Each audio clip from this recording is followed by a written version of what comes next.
মানুষের সে কষ্টে আবার ফেলে দিল, তাদের বিচার দেশের মানুষকেই করতে হবে। আমি খালি সকলের সহযোগিতা চাই।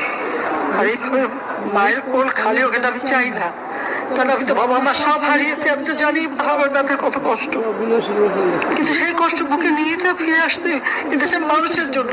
এখানে আমার তো কোনো চাওয়া পাওয়া না। আমি তো আমার ছেলে মেয়ের জন্য কিছু করিনি, শুধু তাদের লেখাপড়া। নিজেই চাকরি করছে, নিজেই পড়েছে, আমি কতটুকু করতে পেরেছি, কিন্তু আমি দেশের মানুষের জন্য করেছি। আজকে অন্তত মানুষের ভাত কাপড়ের ব্যবস্থা, চিকিৎসার ব্যবস্থা, তাদের কাজের সংস্থা সবই তো করে দিচ্ছিলাম।